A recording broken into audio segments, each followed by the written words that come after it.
Du coup, la manière dont je vois cette habitation, c'est une sorte de structure en bambou ou en bois, en forme de petite maison de 3 mètres sur 4 mètres, avec un pilier central au milieu des 3 mètres, qui soutient un toit en pente des deux côtés. Euh, Ces 4 mètres sont coupés en deux, une partie solide, avec un toit solide, peut-être en plaque de goudron ou en une texture imperméable et opaque comme les murs, donc peut-être des bâches. Et une seconde partie, elle, uniquement couverte de bâches transparentes, exposée sud pour évidemment faire une serre. Sur les 4 mètres, on installe des rigoles qui glissent vers l'arrière de... Non, vers la serre, je dirais, en direction de la serre, et vont de chaque côté dans un réservoir qui sera peut-être soit, soit en plastique, soit on peut imaginer peut-être une solution naturelle avec, je sais pas, peut-être en argile ou quelque chose comme ça. Ça dépend pour quelle utilisation. On peut mettre peut-être un réservoir en plastique ou je sais pas, en pierre ou quelque chose comme ça pour l'eau hygiénique, je dirais, l'eau dont on va servir pour se laver les mains et se doucher. Et de l'autre, peut-être là dans le sol directement, un réservoir pour le potager et pour la serre.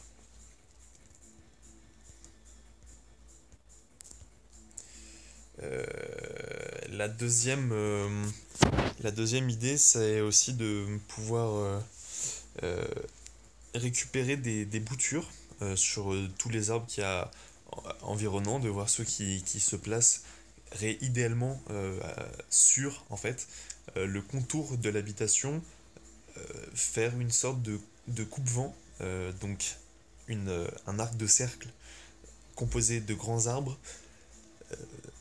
face au nord qui en fait recueille de cette manière, là il y a l'habitation, et recueille le vent qui viendrait du nord et aussi des côtés, voilà, on reçoit éventuellement le vent du sud, mais en fait on va couper les vents frais et les vents peut-être un peu violents, je sais pas trop, euh, en plus de capter au maximum l'énergie du soleil, les arbres vont la conserver et la restituer durant la nuit. Donc en fait, à la lisière, donc la lisière, là où est située l'habitation, il fait plus doux la nuit, légèrement plus doux.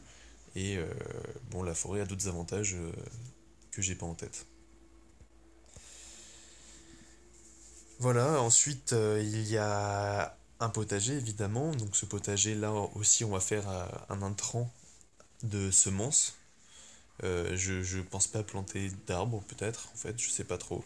D'arbres autres que les coupe-vents et des espèces déjà présentes sur mon terrain. Je sais pas si je vais faire un intrant de petits arbustes, je sais pas encore. Mais déjà un potager, c'est sûr. J'aimerais récupérer de la paille ou de l'herbe pour faire des grosses épaisseurs de mulch parce que ça risque d'être très chaud cet été et voilà, d'avoir besoin de beaucoup de pluie. Donc beaucoup de paille, peut-être en faisant appel aux paysans qui cultivent les champs autour de mon terrain. Et puis du mulch, si j'arrive à trouver un endroit où en acheter pour pas trop cher, dans les Hautes-Alpes, à côté de Aspres sur Buec. Voilà. Et puis là où je pense qu'on peut s'amuser à voir un petit peu le design paysager à plus grande échelle, je dirais niveau zone 2, installer des bassins, des bassins de retenue, donc des barrages, sur les pentes les moins pentues, créer des barrages pour retenir l'eau et les sédiments, les déchets végétaux, la terre et puis les branches qui sont emportés par la pluie depuis la forêt qui est située en hauteur. Ces barrages, je sais pas à quel point il faut les faire résistants, je sais qu'il y a beaucoup de pierres. La ruine est sans doute trop loin pour qu'on puisse se servir des pierres qu'elle a, ça serait je pense trop fatigant. Mais il y a quand même pas mal de bonnes pierres, je pense, si on creuse un peu. Et ça permettrait de bloquer peut-être le flot trop rapide de l'eau qui, euh, qui risquerait d'emporter des barrages composés uniquement de bois et de pierre. Ces barrages, j'ai quand même envie, euh, je sais pas encore où positionner par rapport aux barrages, mais j'aimerais bien mettre à un endroit des arbres, donc du mulch de préférence pour les planter, donc il me faut au moins un barrage de 30 centimètres sur lequel j'installe du coup ces morceaux enfin, ces arbres qui vont se développer et le temps que le barrage cède par usure, si c'est du bois ou par érosion, il y a des arbres derrière qui ont déjà structuré la zone et qui vont éviter euh, que le barrage ne cède à mesure que les années passent. Voilà, donc ça c'est à installer en amont, donc plutôt entre la forêt et la maison. Et puis essayer d'implanter des barrages simples sur voilà, les zones pas trop pentues les plus proches. Donc ça c'est design, je dirais, zone 2 et préparation de zone 3 puisque sur ces barrages, oui, on va fixer des arbres. Alors, des arbres coupe-vent, peut-être pour protéger les, les potagers qu'on peut installer à proximité des barrages, mais on peut aussi imaginer mettre des fruitiers ou des petits buissons, des baissières, comme on dit, donc des arbres à baies, des arbustes, ce qui serait en plus bien adapté, je pense, à la région, même si pour l'instant les arbustes que j'ai vus sont assez, enfin, me semblent pas produire, enfin en tout cas j'en connais pas qui produisent des fruits comestibles, mais il faut que je me renseigne parce que je suis pas du coin.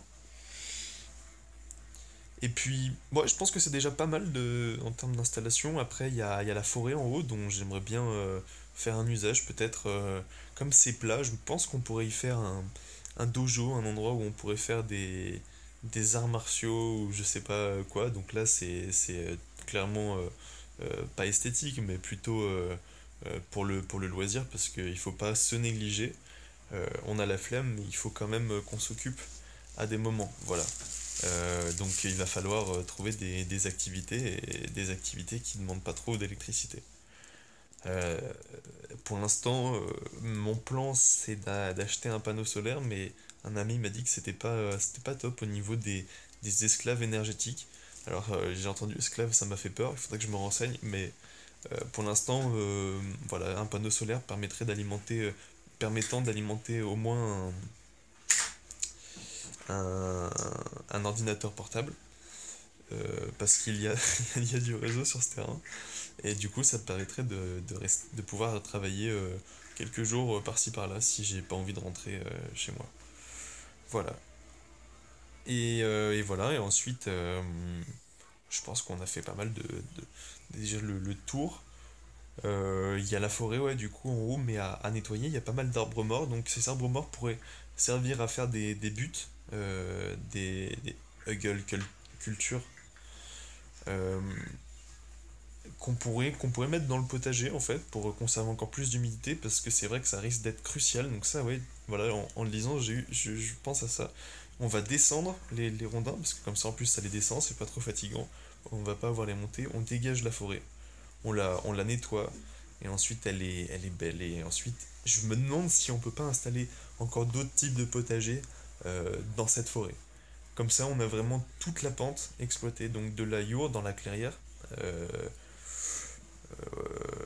Ensuite, il y a une petite pente au-dessus, sur lesquelles là, on pourrait mettre quelques barrages, je pense, et remonter jusqu'à la forêt. Donc là, sur environ, je sais pas, peut-être 30 mètres, voilà, sur une langue de 30 mètres, on pourrait installer euh, non, de 50 mètres, même peut-être 100 mètres. Je pense qu'on peut faire 100 mètres de potager euh, en arc de cercle pour pas que ça soit trop loin à chaque fois. Je veux dire que ce soit pas 100 mètres direct, quoi. C'est 100 mètres en arc de cercle. Donc si tu vas par là, t'as en gros 40 mètres à faire, donc ça va. Et en plus, tu remplis la zone avec d'autres choses. J'ai pensé, comme c'est chaud, je sais pas si ça stagne beaucoup l'eau, mais entourer la maison d'aromatiques, donc pour la cuisine, même si je pense que je vais pas cuisiner beaucoup, euh, d'aromatiques et des trucs qui sentent fort pour repousser les insectes de la zone de vie. Euh, et là, je parle de cuisine et, et un rocket stove. Un rocket stove, c'est un four. Euh, j'ai essayé d'expliquer ça hier, mais j'ai oublié ce que c'était, donc bah, c'est difficile à expliquer maintenant. C'est des fours qui brûlent des petites branches et qui produisent de la chaleur de manière continue. Donc, sur la chaîne de Primitive Technologies, quand il construit sa maison avec de l'argile, etc., il fait passer en dessous un, un- comment dire, un tuyau, le tuyau d'aspiration, la cheminée de son four, il l'a fait passer sous sa maison, et du coup, bah, ça chauffe l'intérieur. Et je pense que je vais essayer de faire ça avec la maison aussi. Voilà, un petit four devant la maison pour cuisiner et pour... Voilà, déjà c'est pas mal cuisiner. Pour faire du feu aussi, c'est cool le feu. Euh, voilà, bah, je pense que là c'est le tour des idées que j'ai pour le moment, mais je suis sûr que j'en aurai plein d'ici à ce que la vente soit définitivement signée, parce que là c'est toujours le compromis de vente, il faut attendre 2 mois, a priori. Donc d'ici là, plein d'autres idées en tête pour aménager ce, ce cadeau que je me suis fait.